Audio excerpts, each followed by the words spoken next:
চিকিৎসা পদ্ধতির ক্ষেত্রে বাংলাদেশে যেটি মানুষ চায় যে মুখে খাবার কোনো ওষুধ দিয়ে কাজ হবে কিনা, নাকি একেবারে সরাসরি আসলে এই যে সার্জারির কথা বলছিলেন সেটিতে যেতে হবে? না, এখন তাকে মুখে খাবারের ওষুধে কাজ হবে না, তাকে ওরাল ক্যান্সার ডেফিনেটলি সার্জারিতে যেতে হবে। যেহেতু আমাদের এখানে এবং 95% oral cancer squamous cell carcinoma এর জন্য সার্জারি বিকল্প সেকেন্ড চয়েস নাই। যদি স্মল হয়, একদম স্মল, তো অনেক সময় রেডিওথেরাপিতে কাজ করা যায়, যেমন টাং, লিপ, রেডিওথেরাপিতে প্রাইমারি ট্রিটমেন্ট অপশন থাকে। বাট কেমোথেরাপি খুব একটা রোল নাই, বাট এটা সাইজটা ছোট করে দেয়। সার্জারির পরবর্তী সময় কোনো পার্শ্ব প্রতিক্রিয়া কিংবা কোনো জটিলতার সম্মুখীন রোগী হয় কিনা? সার্জারির পরে যদি খাওয়ার তো একটু অসুবিধা হবেই, যার জন্য প্রথম healing up to healing nasal টিউবে খাবার দিতে হয়।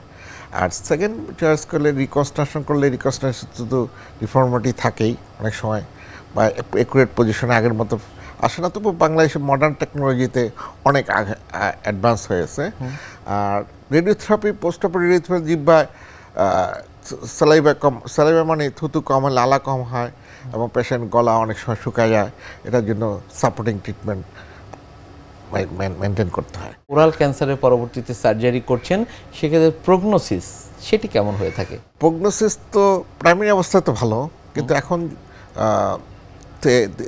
3 ডাইমেনশনাল এখন অনেক টেকনোলজি আছে, যার জন্য সুবিধা হয় অনেক। এখন আগে প্রগনোসিস তেমন একটা ভালো ছিল না, এখন মোটামুটি অনেক patient 5 years 10 years survival rate খুব ভালো আছে। বাট যেটা যদি এক্সটেনশন মেটাস্টেসিস যেটা বলে, অনেক অন্য জায়গায় যদি ছড়া যায়, তখন তো প্রগনোসিস ইমপ্যাক্ট করে। একবার সার্জারি করা হচ্ছে, পুনরায় আবার ওরাল ক্যান্সার হতে পারে কিনা?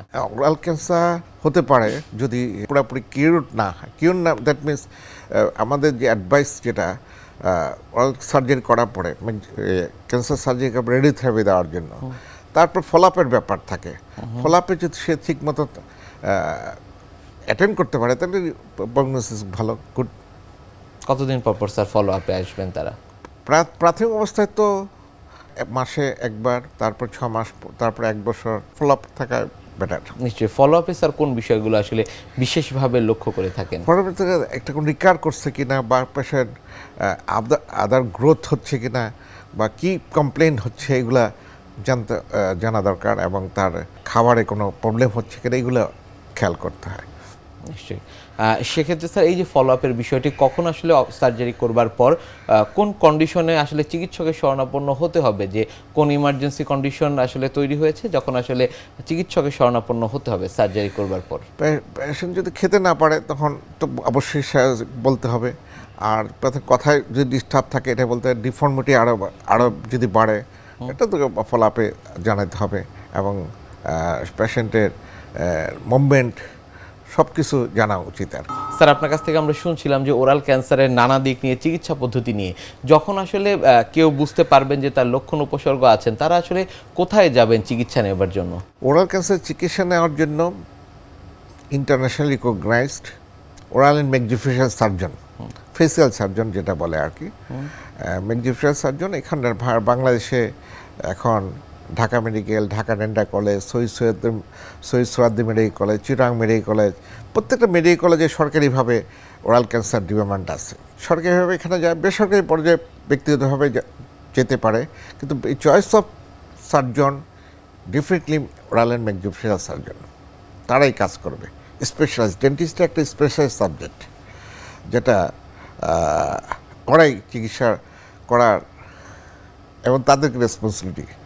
অনেক সময় থেকে টিম ওয়ার্ক অনেক সময় কাজ করতে হয়। যেমন রেডিওলজিস্ট লাগে, রেডিওথেরাপিস্ট মানে oncologist, and ENT surgeon, plastic surgeon, ENT plastic and maxillofacial surgeon and oncologist, team work করে কাজ করা হয় যদি অনেক বড় হয়। অনেক ধন্যবাদ স্যার আপনাকে আমাদের আজকের এই অনুষ্ঠানে আসবার জন্য। ধন্যবাদ আপনাকে এবং এনটিভি আমাকে ইনভাইট করার জন্য। প্রিয় দর্শক, এতক্ষণ দেখছিলেন স্বাস্থ্য প্রতিদিন। কথা হচ্ছিল খুব গুরুত্বপূর্ণ একটি বিষয়, ওরাল ক্যান্সার নিয়ে। আশা করি আমাদের এই গুরুত্বপূর্ণ তথ্যগুলো আপনাদের অনেক বেশি উপকারে আসবে।